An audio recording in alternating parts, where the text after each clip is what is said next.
आज है 11 फरवरी 2026 दिन बुधवार। नमस्कार, जय जोहार। चलिए देखते हैं छत्तीसगढ़ की 25 फटाफट बड़ी खबरों को। लेकिन इससे पहले आप वीडियो को कहां से देख रहे हैं, कमेंट बॉक्स में बताना बिल्कुल ना भूलें। रायपुर में लाखों मतदाताओं के नाम कटने की आशंका, सुधार के लिए 14 फरवरी तक मौका। छत्तीसगढ़ की राजधानी रायपुर में बड़ी संख्या में मतदाताओं के नाम मतदाता सूची से बाहर होने की आशंका जताई जा रही है। जिले के करीब 5,42,000 मतदाताओं के पास अब केवल 14 फरवरी तक का समय बचा है, जिसमें वे नाम पता या अन्य त्रुटियों में सुधार कर सकते हैं। निर्वाचन विभाग ने मतदाताओं से अपील की है कि वे समय रहते सूची की जांच करें ताकि उनका मतदान अधिकार सुरक्षित रह सके। मुख्यमंत्री विष्णुदेव साय 13 फरवरी को मैनपाट महोत्सव का करेंगे शुभारंभ। छत्तीसगढ़ के मुख्यमंत्री विष्णुदेव साय 13 फरवरी को मैनपाट महोत्सव का शुभारंभ करेंगे। प्राकृतिक सौंदर्य से भरपूर मैनपाट में आयोजित ये महोत्सव प्रदेश की संस्कृति, पर्यटन और आदिवासी परंपराओं को नई पहचान देगा। महोत्सव के दौरान लोक नृत्य, लोक संगीत, हस्तशिल्प प्रदर्शनी और स्थानीय व्यंजनों की झलक देखने को मिलेगी। प्रशासन ने कार्यक्रम की तैयारियां पूर्ण कर ली हैं। पशुपालन योजनाओं की मॉनिटरिंग के लिए छत्तीसगढ़ पहुंचा केंद्रीय दल, मैदानी निरीक्षण शुरू। पशुपालन योजनाओं की प्रगति और प्रभावशीलता की समीक्षा के लिए केंद्रीय दल छत्तीसगढ़ पहुंचा है। दल द्वारा राज्य में संचालित विभिन्न पशुपालन योजनाओं की मॉनिटरिंग की जा रही है। मैदानी निरीक्षण के दौरान लाभार्थियों से संवाद कर योजनाओं के क्रियान्वयन, लाभ और चुनौतियों की जानकारी ली जा रही है।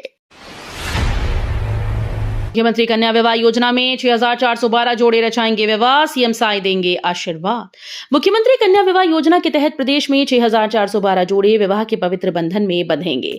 सामूहिक विवाह समारोह का आयोजन विभिन्न जिलों में किया जाएगा, जहां मुख्यमंत्री विष्णुदेव साय नव दंपतियों को आशीर्वाद देंगे। ये योजना आर्थिक रूप से कमजोर परिवारों की बेटियों के लिए संबल बनी है। सरकार की ओर से विवाह सामग्री और आर्थिक सहायता प्रदान की जाएगी। प्रयोगशाला तकनीशियन भर्ती 2023 में 26 अभ्यर्थी चयनित, काउंसलिंग होगी कल। प्रयोगशाला तकनीशियन भर्ती 2023 के अंतर्गत 26 अभ्यर्थियों का अंतिम चयन किया गया है। चयनित उम्मीदवारों की काउंसलिंग प्रक्रिया कल आयोजित की जाएगी। संबंधित विभाग ने अभ्यर्थियों को निर्धारित तिथि पर आवश्यक दस्तावेजों के साथ उपस्थित होने के निर्देश दिए हैं। काउंसलिंग के दौरान मेरिट सूची के आधार पर पदस्थापना की प्रक्रिया पूर्ण की जाएगी। खूंखार नक्सली चलपति के साथ रहे 4 सरेंडर नक्सलियों ने मुख्यमंत्री कन्या विवाह योजना में की शादी। छत्तीसगढ़ में मुख्यधारा की ओर लौटते नक्सलियों की एक नई तस्वीर सामने आई है। खूंखार नक्सली चलपति के साथ सक्रिय रहे 4 सरेंडर नक्सलियों ने मुख्यमंत्री कन्या विवाह योजना के तहत विवाह किया। शासन की इस योजना के माध्यम से उन्हें सामाजिक पुनर्वास का अवसर मिला। प्रशासन की मौजूदगी में विवाह संपन्न कराया गया। ये आयोजन नक्सल उन्मूलन के साथ साथ पुनर्वास और सामाजिक समावेशन की दिशा में एक सकारात्मक कदम माना जा रहा है। राज्य सेवा प्रारंभिक परीक्षा 22 फरवरी को 2 पालियों में होगी परीक्षा आयोजित। राज्य सेवा प्रारंभिक परीक्षा का आयोजन 22 फरवरी को किया जाएगा। परीक्षा 2 पालियों में संपन्न होगी, जिसमें बड़ी संख्या में अभ्यर्थी शामिल होंगे। परीक्षा केंद्रों पर सुरक्षा और व्यवस्था के पुख्ता इंतजाम किए गए हैं। अभ्यर्थियों को समय से पहले केंद्र पहुंचने और जारी दिशा निर्देशों का पालन करने के निर्देश दिए गए हैं। प्रशासन ने यह स्पष्ट किया है कि परीक्षा पूरी तरह से पारदर्शी और शांतिपूर्ण तरीके से आयोजित की जाएगी। बालकों की कोरबा खेल अकादमी पहुंचे मशहूर फुटबॉलर बाईचुंग भूटिया, युवाओं को दिया मार्गदर्शन। बालकों की कोरबा स्थित खेल अकादमी में मशहूर भारतीय फुटबॉलर बाईचुंग भूटिया ने पहुंचकर युवा खिलाड़ियों का मार्गदर्शन किया। उन्होंने प्रशिक्षण ले रही खिलाड़ियों से संवाद कर उनके खेल कौशल, अनुशासन और फिटनेस पर अहम सुझाव दिए। भूटिया ने युवाओं को मेहनत, लगन और आत्मविश्वास के साथ आगे बढ़ने का संदेश दिया। उनकी मौजूदगी से खिलाड़ियों में खासा उत्साह देखने को मिला। छत्तीसगढ़ के होटल में देह व्यापार का खुलासा, 3 महिलाएं बरामद, मैनेजर संचालक गिरफ्तार। छत्तीसगढ़ में पुलिस ने एक होटल पर छापा मारकर देह व्यापार के बड़े मामले का खुलासा किया। कार्रवाई के दौरान होटल के अलग अलग कमरों से 3 महिलाओं को बरामद किया गया। जांच में सामने आया कि यह अवैध गतिविधि होटल प्रबंधन की मिलीभगत से चल रही थी। पुलिस ने मौके से होटल के मैनेजर और संचालक को गिरफ्तार कर लिया है। छत्तीसगढ़ ज्ञान और तकनीक में बनाएगा नई पहचान, आईटी विभाग एसटीपीआई के बीच ऐतिहासिक एमओयू। छत्तीसगढ़ राज्य ज्ञान और तकनीक के क्षेत्र में नई पहचान बनाने की दिशा में आगे बढ़ रहा है। इसके लिए राज्य के आईटी विभाग और software technology parks of India STPI के बीच ऐतिहासिक समझौता हुआ। इस एमओयू से प्रदेश में आईटी निवेश, स्टार्टअप्स, नवाचार और युवाओं को रोजगार के नए अवसर मिलेंगे। सरकार का उद्देश्य डिजिटल इंफ्रास्ट्रक्चर को मजबूत कर छत्तीसगढ़ को तकनीकी हब के रूप में विकसित करना है। नक्सल प्रभावित क्षेत्र के बच्चों को मिला शैक्षणिक भ्रमण का अवसर, बढ़ा आत्मविश्वास। नक्सल प्रभावित क्षेत्र के बच्चों को शैक्षणिक भ्रमण का अवसर प्रदान किया गया, जिससे उनमें उत्साह और आत्मविश्वास देखने को मिला। इस भ्रमण के दौरान बच्चों ने शैक्षणिक संस्थानों, ऐतिहासिक स्थलों और विज्ञान से जुड़ी जानकारियां प्राप्त की। कार्यक्रम का उद्देश्य बच्चों को मुख्यधारा से जोड़ना और शिक्षा के प्रति उनकी रुचि बढ़ाना रहा। शिक्षकों और प्रशासनिक अधिकारियों ने इसे बच्चों के सर्वांगीण विकास की दिशा में एक महत्वपूर्ण पहल बताया। अंबिकापुर में भीषण आग का तांडव, 8 दुकानें जलकर राख, 1.25 करोड़ का नुकसान। छत्तीसगढ़ के अंबिकापुर में भीषण आग ने भारी तबाही मचाई। आग की चपेट में आकर 8 दुकानें पूरी तरह से जलकर राख हो गईं। प्रारंभिक आकलन में करीब 1.25 करोड़ रुपए के नुकसान की बात सामने आई है। घटना की सूचना मिलते ही दमकल की कई गाड़ियां मौके पर पहुंची और घंटों की मशक्कत के बाद आग पर काबू पाया गया। रायपुर मेडिकल कॉलेज की बड़ी सफलता, कटी मुख्य धमनी जोड़कर युवक का हाथ बचाया। रायपुर मेडिकल कॉलेज के डॉक्टर्स ने चिकित्सा के क्षेत्र में बड़ी उपलब्धि हासिल की। चाकू से हुए गंभीर हमले में युवक की मुख्य धमनी कट गई थी, जिससे हाथ कटने की नौबत आ गई थी। समय रहते विशेषज्ञ डॉक्टर्स की टीम ने जटिल सर्जरी कर कटी हुई धमनी को सफलतापूर्वक जोड़ दिया। ऑपरेशन के बाद युवक के हाथ में रक्त संचार बहाल हो गया। डॉक्टर्स की तत्परता और कुशलता से युवक का हाथ बच गया। जीवन मिशन से सोहागपुर में हर घर पहुंचा नल जल, बदली ग्रामीण जीवन शैली। जल जीवन मिशन के तहत सोहागपुर गांव में हर घर नल से शुद्ध पेयजल की सुविधा पहुंच गई। वर्षों से पानी की समस्या झेल रहे ग्रामीणों को अब राहत मिली। महिलाओं को दूर दराज से पानी लाने की मजबूरी से छुटकारा मिला है। वहीं बच्चों और बुजुर्गों के स्वास्थ्य में भी सुधार देखा जा रहा है। नियमित जल आपूर्ति से स्वच्छता, समय की बचत और जीवन स्तर में सकारात्मक बदलाव आया। छत्तीसगढ़ से जंगल रास्ते एमपी ले जाए जा रहे भैंस, पुलिस ने की 70 मवेशी जब्त। छत्तीसगढ़ में अवैध पशु तस्करी का मामला सामने आया। जंगल के रास्ते भैंसों को मध्य प्रदेश ले जाया जा रहा था। सूचना पर कार्रवाई करते हुए पुलिस ने बड़ी कार्रवाई की और कुल 70 मवेशियों को जब्त किया। पुलिस के मुताबिक तस्कर रात के अंधेरे में जंगल का रास्ता इस्तेमाल कर रहे थे ताकि चेकिंग से बच सकें।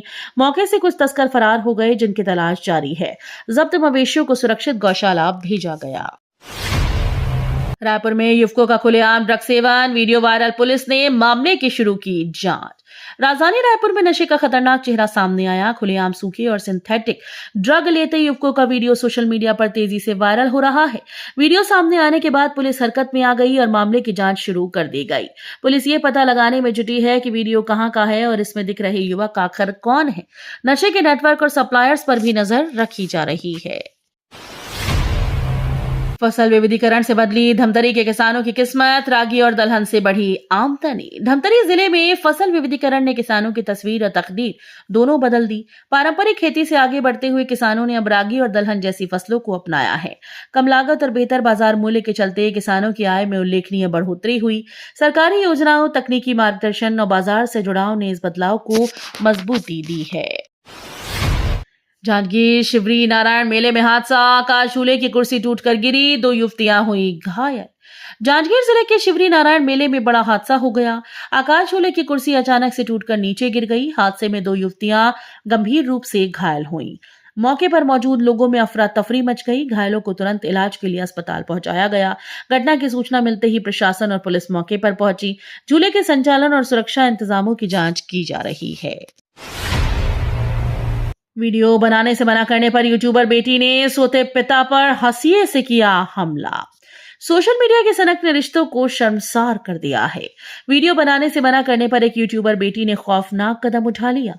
आरोप है कि रात में सोते समय बेटी ने अपने पिता पर हंसिए से हमला कर दिया।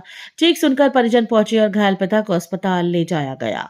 पुलिस ने मामला दर्ज कर जांच शुरू कर दी। घटना के बाद इलाके में दहशत फैल गई और लोग स्तब्ध रह गए। धमतरी के बागतराई रावा गांव में 10 फीट का अजगर मिला, 2 महीने में 10 रेस्क्यू। धमतरी जिले के बागतराई रावा गांव में उस वक्त हड़कंप मच गया जब ग्रामीणों ने करीब 10 फीट लंबा अजगर देखा।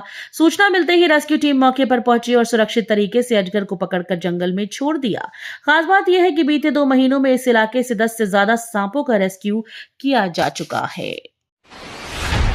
36 लाख का लोन दिलाने का झांसा, महीनों तक 8.26 लाख की ठगी करने वाला आरोपी फरार। 36 लाख रुपए का लोन दिलाने का झूठा भरोसा देकर ठगों ने 8.26 लाख रुपए ऐंठ लिए। पीड़ित को आसान मंजूरी, कम ब्याज और तुरंत भुगतान का लालच दिया गया। महीनों तक किश्त, प्रोसेसिंग फीस और फाइल चार्ज के नाम पर पैसे लेते रहे। जब लोन न मिला तो संपर्क बंद कर दिया। शिकायत पर पुलिस ने मामला दर्ज कर जांच शुरू कर दी। रामायण रिसर्च काउंसिल का बड़ा फैसला, चिंतामणि महाराज बने राष्ट्रीय अध्यक्ष। रामायण रिसर्च काउंसिल ने संगठन को नई दिशा देने के लिए बड़ा कदम उठाया। सरगुजा सांसद चिंतामणि महाराज को परिषद का राष्ट्रीय अध्यक्ष नियुक्त किया गया। उनके नेतृत्व में 60 दिनों में आमजन को संस्कृत सिखाने की विशेष योजना पर काम शुरू होगा। इसका उद्देश्य रामायण के मूल स्वरूप, भारतीय संस्कृति और संस्कृत भाषा का व्यापक प्रचार प्रसार करना है। प्रदेश में मौसम सामान्य, सरगुजा संभाग में सुबह शाम ठंड, दिन में बढ़ी गर्मी। प्रदेश में मौसम फिलहाल सामान्य बना हुआ है। सरगुजा संभाग में सुबह और शाम ठंड का असर अब भी महसूस किया जा रहा है, जबकि दिन के तापमान में धीरे धीरे बढ़ोतरी दर्ज की जा रही है। मौसम विभाग के अनुसार आने वाले दिनों में ठंड का असर कम होगा और गर्मी बढ़ेगी। हालांकि अभी लू जैसी स्थिति नहीं बनेगी। किसानों और आमजन को मौसम में हो रहे इस बदलाव के प्रति सतर्क रहने की सलाह दी गई। वन विभाग में बड़ा फेरबदल, आईएफएस अधिकारियों के तबादले और पदोन्नति आदेश जारी। राज्य के वन विभाग में बड़ा प्रशासनिक फेरबदल किया गया। शासन ने कई आईएफएस अधिकारियों के तबादले और पदोन्नति से संबंधित आदेश जारी कर दिए। इस बदलाव का उद्देश्य विभागीय कार्यप्रणाली को अधिक प्रभावी बनाना और प्रशासनिक संतुलन सुनिश्चित करना बताया गया।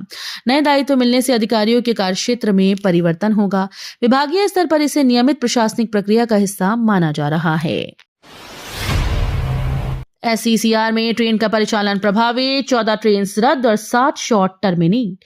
दक्षिण पूर्व मध्य रेलवे में एक बार फिर से ट्रेन का परिचालन प्रभावित रहने वाला है। रेलवे प्रशासन ने यह जानकारी दी कि विभिन्न कार्यों के चलते 14 ट्रेन को रद्द किया गया, जबकि 7 ट्रेनों को शॉर्ट टर्मिनेट किया गया। इससे यात्रियों को असुविधा का सामना करना पड़ सकता है। रेलवे ने यात्रियों से यात्रा से पहले ट्रेन का शेड्यूल और स्थिति की जानकारी लेने की अपील की। रद्द और प्रभावित ट्रेन की सूची जारी कर दी गई है। तो ये थी आज की बड़ी खबरें। अगर आपको न्यूज़ पसंद आई हो तो वीडियो को लाइक और शेयर करना बिल्कुल ना भूलें। धन्यवाद।